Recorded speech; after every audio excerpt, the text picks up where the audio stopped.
For years, the aftermarket company GPM has been synonymous with mediocre parts and inconsistent fitment. I've noticed lately, though, that they appear to have really upped their game, and in this video, we're going to find out if some of their latest parts fit well and are, more importantly, are durable enough for me to recommend. Let's take a closer look at these parts I got for the Sledge.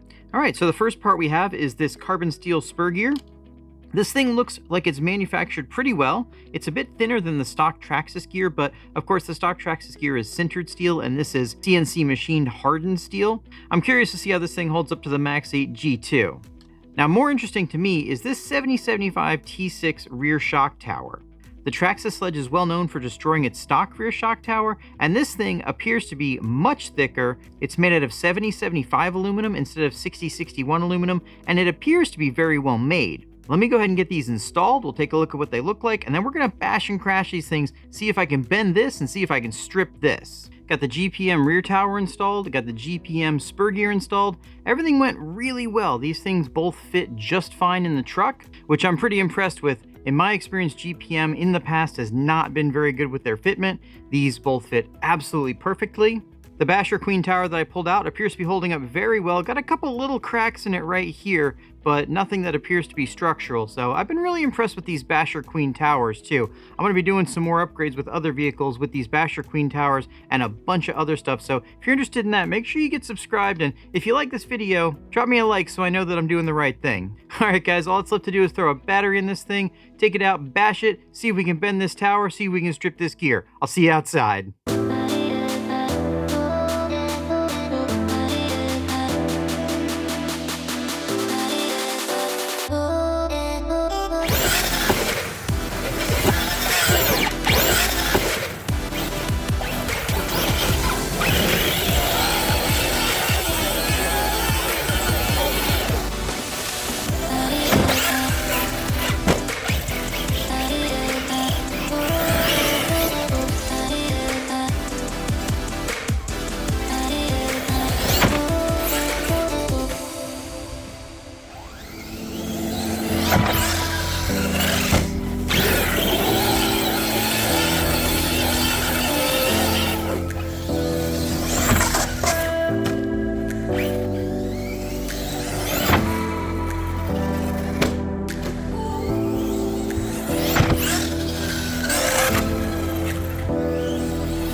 Alright guys, got a few pretty hard packs on these parts now, including some very serious burnouts using these giant 6-pack tires. That's a pretty reasonable test of their durability. Let's go ahead and pull these parts out and take a look at them. Taking a look at this rear shock tower, it looks like it's still perfectly straight. I don't see any damage to it whatsoever, and the landings that I've taken with this thing would definitely have bent the stock shock tower, because I did bend mine making similar landings, and the truck wasn't nearly as heavy then. So I think this shock tower is actually a pretty good purchase. And taking a closer look at this spur gear, it has a little bit of wear on it right in the middle, but it runs smooth, quiet, and straight. Haven't had any issues with it whatsoever. Again, I think this is a good part. So modern GPM, it looks like they've really stepped up their game. And if you haven't tried any of their newer parts in a while, I would suggest giving them a try. They've got some pretty cool stuff out there. All right, guys, that's it. Thanks so much for watching. Make sure you like and subscribe. We'll see you in the next one.